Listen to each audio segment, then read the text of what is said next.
Well, hi everyone, it's Markus and welcome to more Zooming in the Jungle Room. Today I am talking to a legendary guitarist. We're going to find out all about his illustrious career. He is, of course, Hank Marvin. Hank, how are you today? I'm great. Thanks for asking, Markus. And you're looking good, pretty good yourself. Oh, one does try. Well, it is spring, so, everyone's a little bit more sprightly in spring, right? And my Yeah, plants certainly come to life. we've got some great weather here in Perth at the moment. So it's as you say, spring has definitely sprung. Lovely. Now, you are about to do a tour. It is going to be the first time in South Australia. You're going to be doing October the 4th at Woodville Town Hall, a great venue. October the 5th at the Goolwa Centenary Hall. And then back to back, October the 6th at the Anguston Town Hall. Whew, 3 days in a row. Are you looking forward to this tour?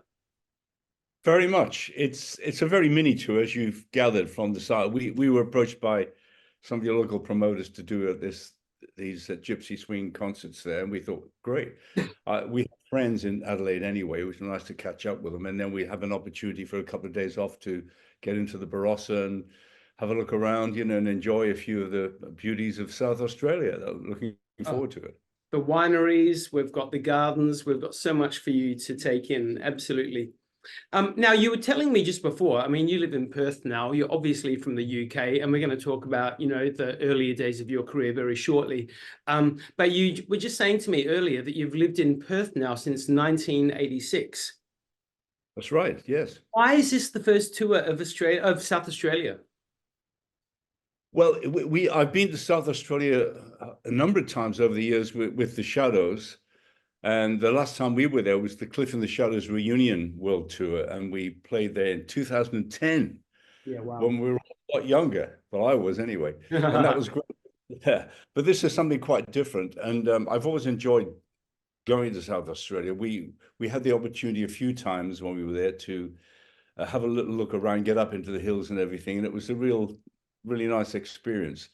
So it's always good to visit Adelaide and South Australia, and that's why we're looking forward to it. As I said, we have friends there. We can catch up. We can get some of the wonders of SA and really enjoy it. Of course, your band is called the Hank Marvin Gypsy Jazz, and I think, correct me if I'm wrong, there's 5 guys in the band. Is that correct? No, actually 4. Four. I was close. Well, yeah, 5's too expensive. Yeah, exactly. Travel. So of course, yes, that Hank Marvin Gypsy Jazz is the first time that's actually played in South Australia. That I'm correct. Correct. Yeah, absolutely. So that's exciting. Now, we'll get back onto that tour very shortly, but let's go back to the 50s and 60s period. And I don't even know how we can possibly talk about this because you don't even look that old. Oh, I need to know your secret, my friend. Such a smooth talker. So of course, yeah, you were the founding member of the Shadows, of course, which brought a lot of fame to Cliff Richard, of course. When you first started off the Shadows, did you have any inkling that you had something so unique that was going to get so popular all around the world? And indeed, in the UK with 69 hits. Not at the beginning, no. We were just, well, on the first tour, Bruce Welsh and myself were 16 years old. Yeah. Cliff's always been a lot older. He was 17. And yeah, so, it was just a new venture for us. It was just a thrill of playing the music. That we were all into rock and roll at the time, and touring in front of audiences and seeing the response of the audiences. It was just nuts. They were going nuts about Cliff everywhere we went. And then, of course, we had the good fortune. Cliff arranged for us to have an audition with his record producer, Norrie Paramore. We're already playing on the records, obviously, but as a separate entity. And so we passed the audition, which, funnily enough, was more as a vocal instrumental than an instrumental group. Apache came about purely by chance, and I'm very happy it did. But I think when we got to that stage, we had developed a sound in the group, and I was fortunate, and I was using a thing called an echo box, an Italian device, which gave these wonderful tripping echoes, and I could use different echoes on different tunes to get the effect I wanted. And of course, I was becoming very adept at using the whammy bar. So we by the time we recorded Apache, I think we'd already established pretty much an identifiable sound, which was really catching on.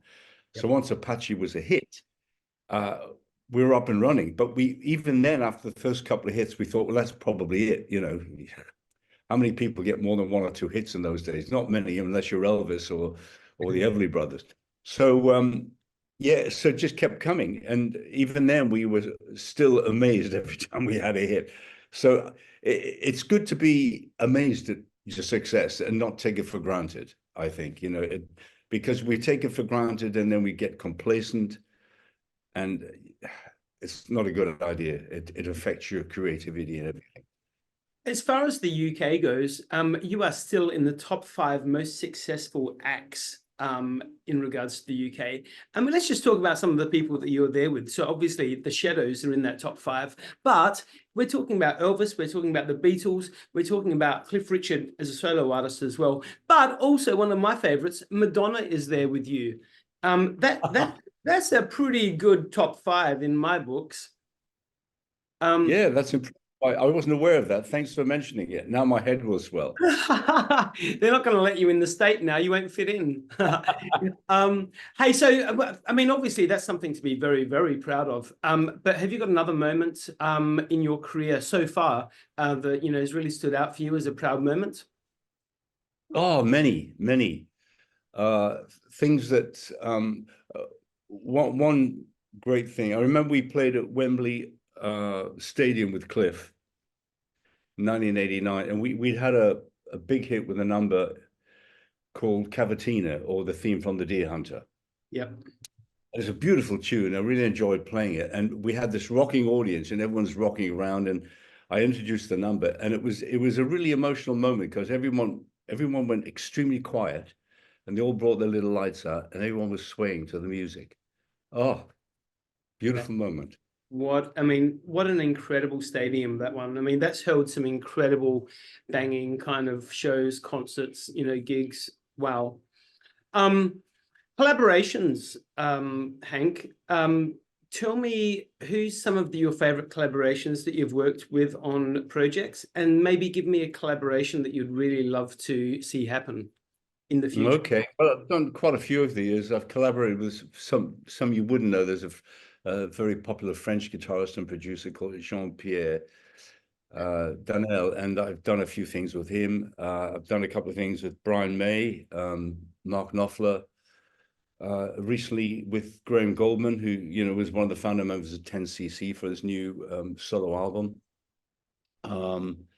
Shakin' Stevens, Cliff, who else? Dwayne Eddy, wonderful man. Dwayne was a great man, very quiet man, and you think he's not going to say much.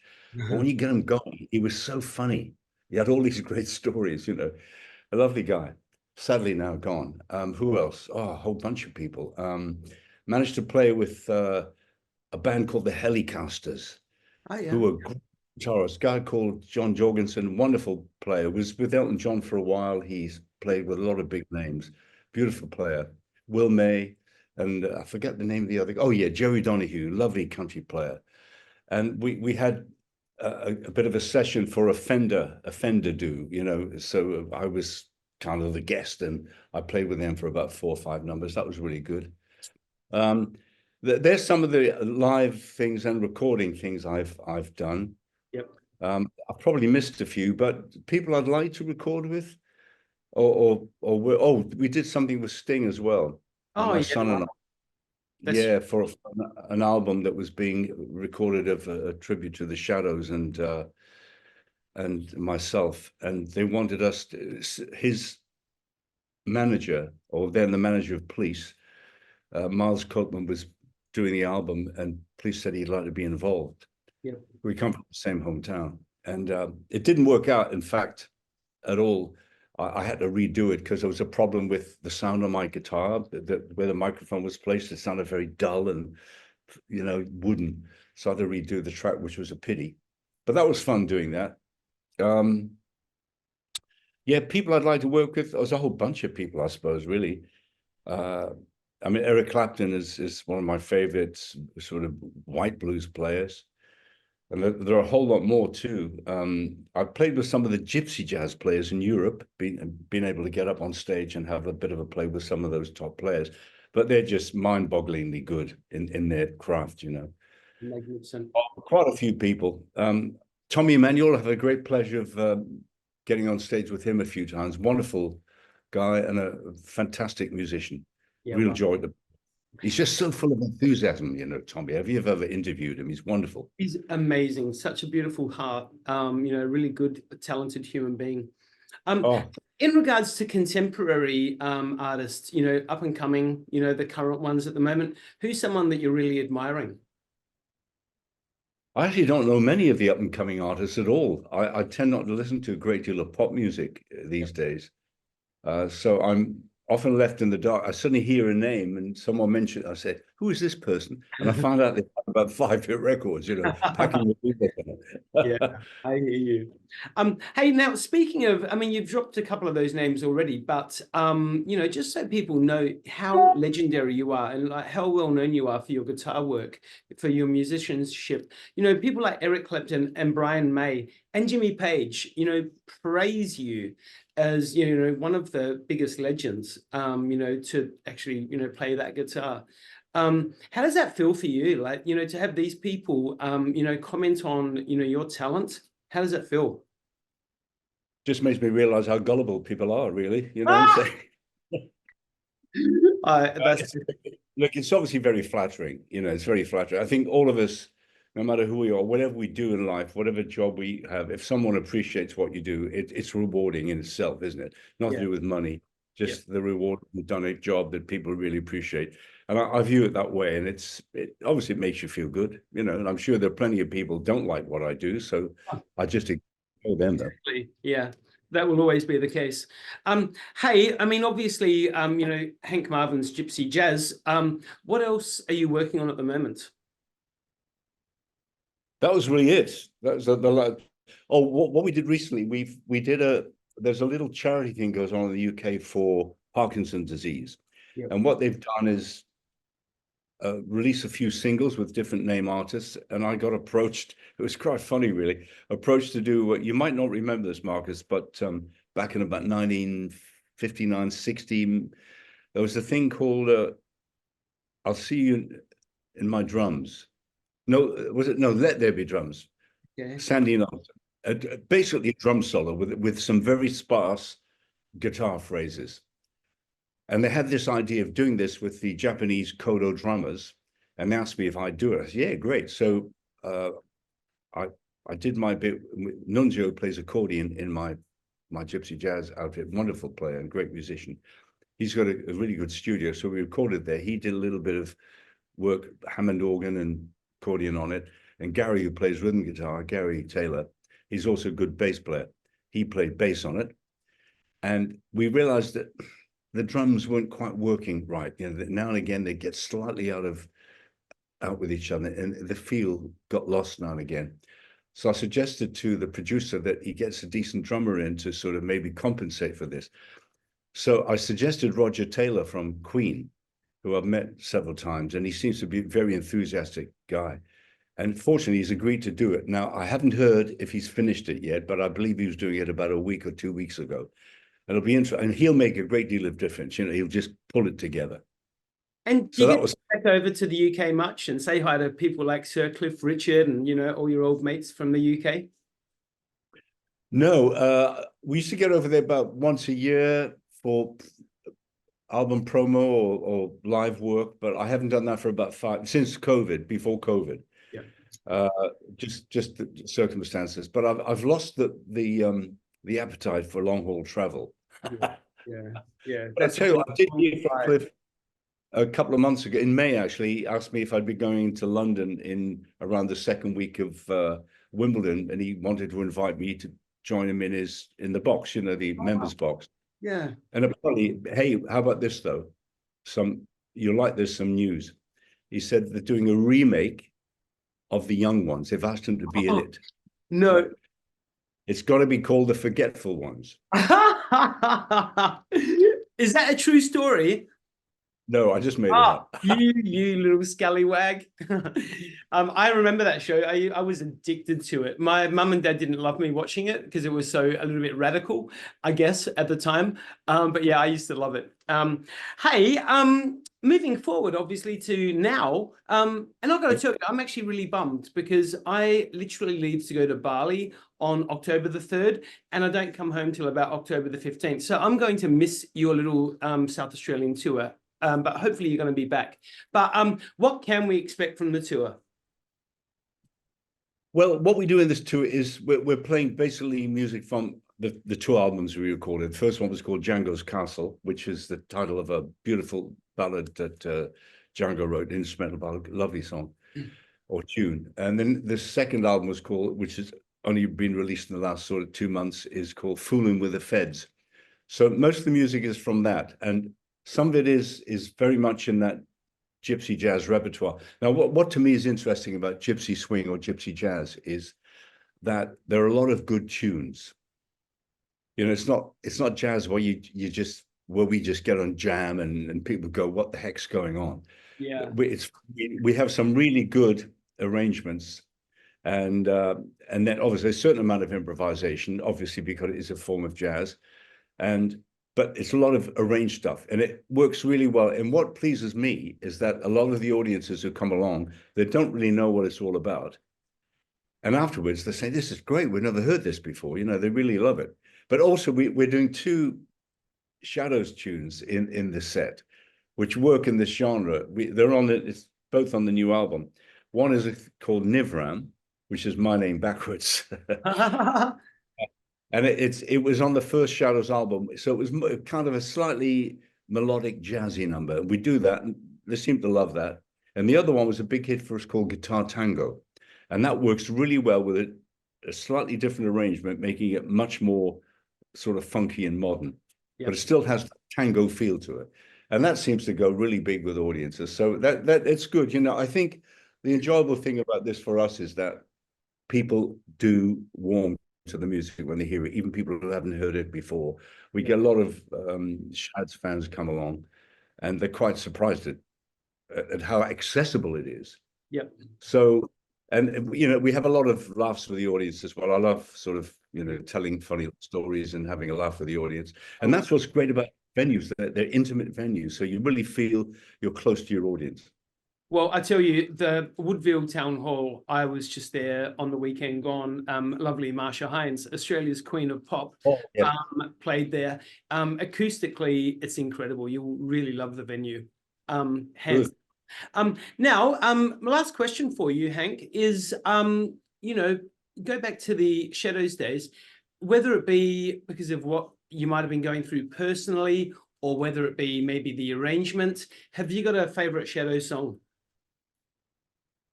Several. I mean, obviously Apache is right in the front there, isn't it? The first ever hit we had, and it was a world hit.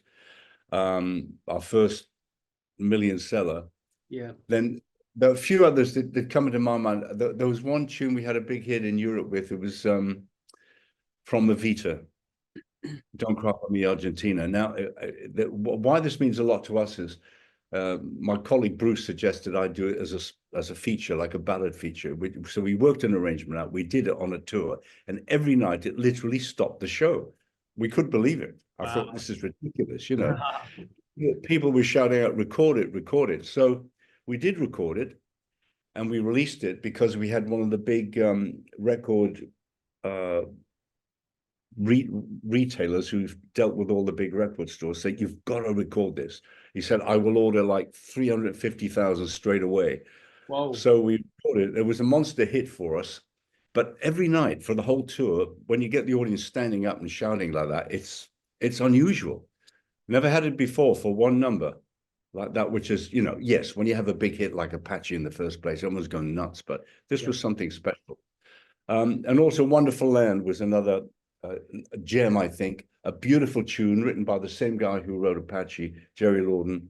And when we first recorded it, just as the quartet, we felt this tune was special, but it lacked something. So we said to Nori Paramar, our producer, what do you think, Nori? Can you do something? Because he was a wonderful string arranger. He said, look, I'll have a think about this. So we were off doing 2 weeks of concerts. We came back and he played us what he'd done.